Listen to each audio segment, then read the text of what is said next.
Allez, salut les gars, voilà, c'est toujours moi de Sam Hospital et là, vous êtes sur la chaîne de Monsieur le Russo 225. Voilà, donc, si c'est la première fois de ma chaîne YouTube, vous allez comprendre que, en fait, en réalité, aujourd'hui, c'est un autre aménagement, aujourd'hui, c'est une autre image, voilà, par rapport au lieu que je suis en train de filmer, voilà, je suis à la maison. Et aujourd'hui, je suis juste là pour vous parler un peu, pour répondre un peu à deux questions ou trois questions en ce qui concerne la bourse de la Russie, c'est-à-dire ceux qui ont obtenu la bourse russe et qui doivent venir y étudier. Voilà, donc, comment est-ce que vous allez faire? Comment est-ce que vous devez faire? Donc, je vais essayer comme ça de vous expliquer et puis vous allez mieux être attentif et puis voilà, vous allez mieux comprendre comment est-ce que vous devez faire pour pouvoir contacter votre université. Dans un premier temps, vous avez déjà postulé et puis vous avez été sélectionné pour le premier tour et le second tour. Donc, vous êtes redirigé, ils vous ont redirigé vers une plateforme et ils vous ont donné une identification pour que vous puissiez au moins essayer d'aller sur le site et puis essayer de voir si votre document a été distribué ou pas.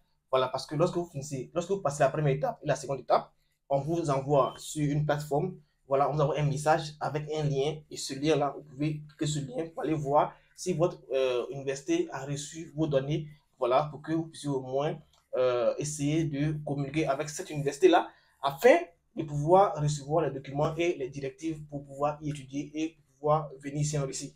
Voilà, donc dans mes vidéos précédentes, j'avais déjà dit, quand c'est comme ça, voilà, l'université vous contacte ou bien vous-même vous contactez l'université et l'université vous dit, vous et l'université, voilà, vous essayez de vous aménager pour que l'université, l'administration, en ce qui concerne l'immigration, les étudiants étrangers, viennent vous accueillir à l'aéroport. Voilà, donc dans les normes, c'est comme ça, dans les normes, c'est comme ça. Maintenant, je vais faire une petite parenthèse pour ceux qui sont au Mali, comme ça, qui m'ont demandé, qui ont dit, ah, monsieur le Russe, nous avons été sélectionnés, nous avons été directement affichés avec 290 étudiants, voilà, qui ont obtenu la bourse, mais de façon présélectionnée. Donc, ces étudiants me demandent, est-ce qu'il y aura de l'interview, parce qu'ils ont dit qu'il y aura de l'interview et tout, voilà. Donc, ça aussi, je vais essayer de répondre à la question pour que vous soyez un peu calé dans la tête. Et si il y a une question que je n'ai pas encore répondu, et qu'il y a une préoccupation que je n'ai pas encore parlé de ça et que vraiment ça vous tient vraiment à cœur, essayez d'écrire en commentaire. Voilà, je vais essayer de l'utiliser. Je vais essayer de faire une vidéo pour que vous aussi, vous puissiez au moins comprendre comment ça se passe vraiment pour pouvoir y arriver. Donc, comme je le disais, dans un premier temps, vous allez recevoir un mail qui va vous dire que voilà, vous avez été sélectionné, tout, et que vos documents se retrouvent dans les universités.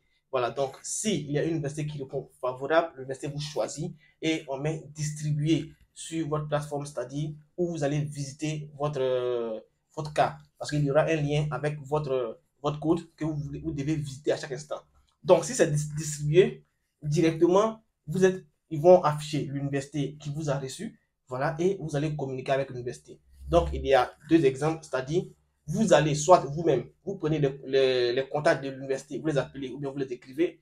Voilà, s'ils vous répondent, Dieu merci. Maintenant, s'ils ne vous répondent pas, nous sommes là aussi pour diriger les après admission, c'est-à-dire ceux qui sont déjà présélectionnés pour pouvoir aller y étudier, ceux qui sont déjà sélectionnés pour pouvoir aller y étudier. Voilà, donc vous nous envoyez le numéro ou bien même vous nous envoyez le nom seulement de votre université. Nous, on va les contacter pour vous mettre en relation ou bien on sera votre canal pour qu'ils viennent vous accueillir normalement, tranquillement. Ça, c'est si vous ne savez pas vraiment comment ça fonctionne.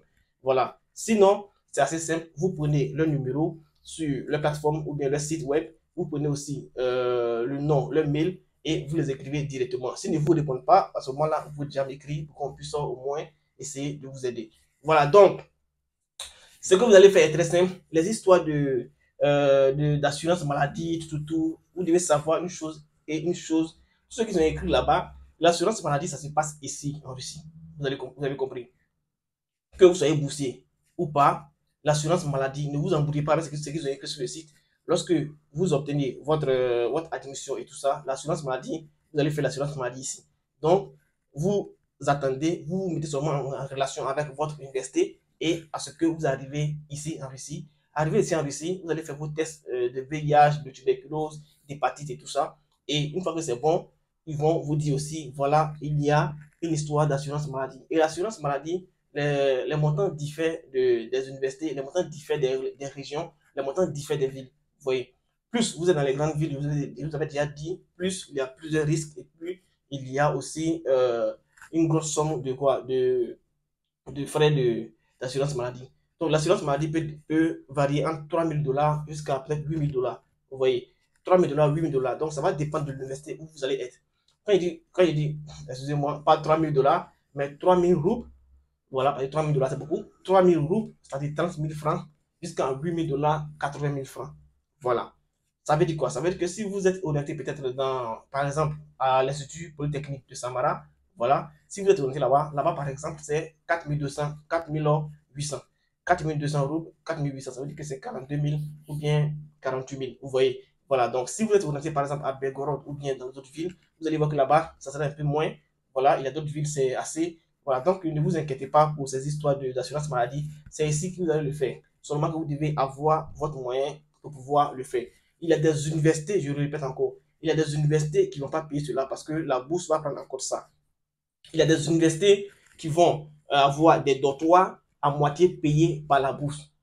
Alors qu'il y a des universités qui ne s'occupent même pas des histoires de bourse où vous allez utiliser la bourse pour pouvoir payer votre dortoir et tout ça. Vous voyez, ce que vous devez savoir, ce qui est certain et sûr, c'est que vous allez étudier gratuitement. Gratuitement, c'est quoi? Ça veut dire que les frais de scolarité que vous devez payer, vous n'allez pas les payer. Maintenant, le reste, ça va dépendre des structures parce que ici, tout est indépendant.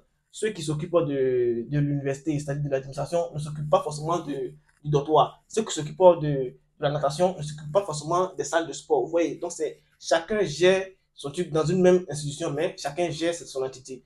Donc, vous ne vous embrouillez pas pour cela. Ce que vous allez faire et ce que vous devez comprendre, ce que vous devez mettre en tête, c'est que j'ai déjà fait des vidéos, j'ai déjà répondu à plusieurs questions. Ce que vous devez mettre en tête, c'est que la scolarité, vous n'allez pas, c'est 0 rouble, vous n'allez pas payer la scolarité. Maintenant, les éléments qui sont à côté, là, vous-même, vous devez vous engager vraiment à pouvoir le faire. Si vous arrivez et qu'on vous dit que le dortoir, les boursiers ne payent pas, ok, c'est tranquille. Maintenant, si vous arrivez et qu'on vous dit le dortoir, c'est 8 000 francs CFA, mais les boursiers payent la moitié chaque fin de mois, vous soldez, vous voyez, vous n'avez pas le choix. Ce que vous devez faire, c'est que la somme la plus élevée, c'est la somme de quoi? De la scolarité. Donc, vous n'allez pas solder ça et c'est ce qui est primordial. Moi, je crois que c'est un plus grand cadeau pour pouvoir étudier tranquillement. Voilà, donc, maintenant, je fais un backing, je reviens sur ceux qui sont au Mali, comme ça, et qui ont été présélectionnés sur 2 tableaux. Et après, ils ont sélectionné d'autres personnes, ils ont fait des présélections. Dans les normes, si vous avez bien remarqué, étant donné que vous devez avoir, c'est vrai qu'il y a des personnes qui sont sur, par exemple, comme ça, sur liste d'attente, qui attendent, mais étant donné que c'est 290 étudiants qu'on devait avoir et qu'ils ont présélectionné 290, je crois que l'interview sera juste une histoire de faire, de relever, vous donner, de faire tous ces éléments-là pour vous donner votre visa. Voilà, donc je ne pense pas que, parce que dans les normes, il n'y a pas d'interview. Lorsque vous êtes retenu, il n'y a pas d'interview. Lorsque vous êtes retenu, vous y allez à l'ambassade, on vous dit ceux qui sont au Burkina vont venir en Côte d'Ivoire, ceux qui sont au Togo vont aller au Bénin pour aller essayer de faire quoi? De faire vérifier les documents, tout, et puis chercher à avoir leur visa et vous y allez. Voilà, donc ne vous embrouillez pas pour ces histoires-là. Si vous avez eu l'admission, si vous avez été présélectionné, voilà, en ce qui concerne des interviews, si votre gouvernement dit qu'il y a des interviews, maintenant ça va dépendre de votre gouvernement. Sinon, en réalité, il n'y a pas d'interview. Vous voyez, voilà. Comme je l'ai dit, vous avez vu cette année, ils ont fait un remaniement. Ils ont fait un remaniement, c'est-à-dire quoi? C'est-à-dire qu'ils ont changé assez de choses. Donc, ce qui fait que même nous-mêmes, quand on appelait un peu ces ambassades-là pour savoir un peu comment ça se passe, à un moment, les ambassades eux-mêmes ne savaient pas comment ça fonctionnait. Ils ne savaient plus, ils attendaient un peu à avoir les instructions pour pouvoir essayer de mieux nous expliquer. Vous voyez, voilà. Donc, maintenant qu'on sait, on connaît un peu le tableau, on sait pourquoi est-ce qu'ils ont changé, pourquoi c'est comme ça. Et voilà, maintenant, je crois que l'année prochaine, ça sera vraiment un nouveau je vais dire comme ça, un nouveau level. Voilà, donc on va essayer de faire notre mieux pour aider ceux qu'on a déjà aidés, voilà, et pour aider ceux qui n'ont pas encore, qui n'ont pas obtenu. Donc, ce que moi je voulais vous dire, si vous n'avez pas obtenu la bourse, ne vous découragez pas. Voilà, il y a assez de bourses et restez fixé. Il y a aussi même la bourse de School Tech qui est disponible actuellement, mais c'est pour le Masters. Voilà, pour le School Tech, vous n'êtes pas obligé d'avoir un certificat en anglais avant de pouvoir postuler. Vous pouvez postuler si vous maîtrisez l'anglais, ils vont faire l'interview et vous allez prouver que vous maîtrisez l'anglais pour qu'on puisse vous sélectionner. Si vous avez comme ça des notes ou bien un bulletin qui est assez chargé ou bien un diplôme qui est bien établi. Voilà, donc ne vous inquiétez pas pour ça.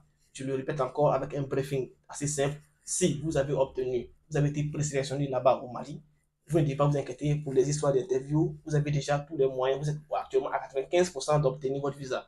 Vous voyez, donc, lorsque vous allez aller là-bas, ils vont juste vous poser des questions. Vous voyez, si c'est l'interview que votre gouvernement veut, ils vont vous imposer ou bien vous poser des questions, ou bien ils vont juste vérifier vos documents pour que vous puissiez au moins avoir votre visa tranquillement et venir. Maintenant, si vous n'êtes pas du Mali et que vous êtes hors du Mali, parce que le Mali, eux, ils ont obtenu pour une autre technique, ils ont fait des choses à part, le Mali et le Niger. Donc, en ce qui concerne les autres, voilà, vous, ce que vous allez faire, vous allez vérifier le lien que vous avez reçu, vous allez contacter votre université, ou bien nous, on est là, vous pouvez nous contacter, on va essayer de se comprendre, et puis on va, par notre biais, vous allez contacter votre université, et vous allez rester en relation. Voilà, donc les gars, c'était moi de Samuel Spita. N'oubliez pas, essayez de liker la vidéo, c'est assez important pour moi. Essayez de partager mes vidéos, et puis voilà, merci beaucoup pour ceux qui me suivent, et à plus les gars.